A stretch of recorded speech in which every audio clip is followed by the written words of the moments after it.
Yamunotri start అయ్యామండి. Yamunotri ఇక్కడ నుంచి 6 కిలోమీటర్లు. సో మీకు 6 కిలోమీటర్లను చూపిస్తుంది బోర్డు. ఇదంతా వే అండి. సో కనబడుతున్న హిమాలయస్ చూడండి, అక్కడ మంచుతో కప్పబడింది. మీకు అప్ అండ్ డౌన్ 20 కిలోమీటర్స్ వచ్చిందండి. ఇదే వే మనకి యమునోత్రికి. అండ్ ఇదంతా పార్కింగ్ ఏరియా అండి. సో చూడండి, అందరూ స్టార్ట్ అవుతున్నారు. ఇక్కడ మీకు స్టిక్స్ వచ్చేలాగా 30 రూపీస్ పడుతుందండి ఆ స్టిక్. అండ్ రెయిన్ కోట్ వచ్చేలాగా 100 రూపీస్. ఇదంతా పార్కింగ్ ఏరియా చూడండి.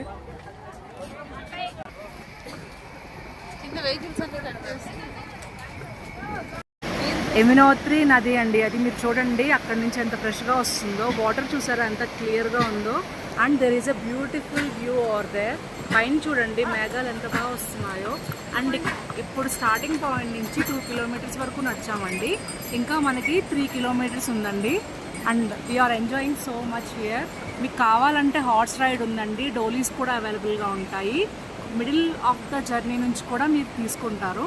బట్ మీరు జాగ్రత్తగా మాట్లాడుకోవాలి. స్టార్టింగ్ పాయింట్ నుంచి అయితే 5,000 తీసుకుంటారండి.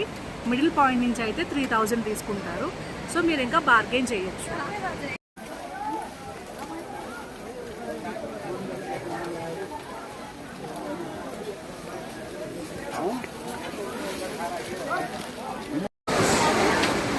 యమునోత్రి ఫినిష్ అయింది యాత్ర.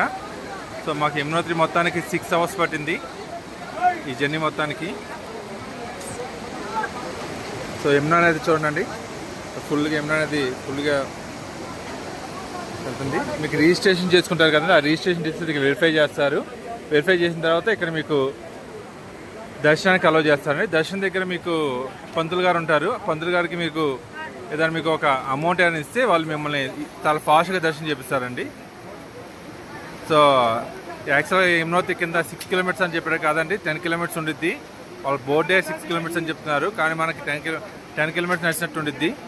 సో ఇక ప్రస్తుతానికి రైన్ పడుతుంది చూడండి, ఫుల్ రైన్.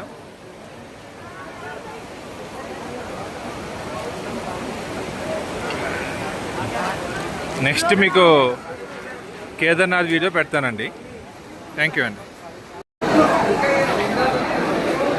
ఇది వేడి నీళ్ళ టబ్ అండి. దీనిలో మనకి యమునా నదిలో నుంచి వచ్చే వేడి నీళ్ళన్నీ ఇక్కడ దీనిలో పోస్తున్నారండి. చూడండి, ఇక్కడ వేడి నీళ్ళు అంత పొగలు వస్తున్నాయి చూడండి.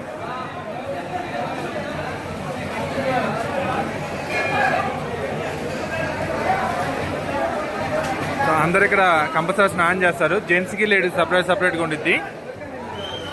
ఇక్కడ స్నానం చేసిన తర్వాత ఈ వేడి నీళ్ళ టబ్లో స్నానం చేసిన తర్వాత మన దర్శనానికి వెళ్ళాలండి.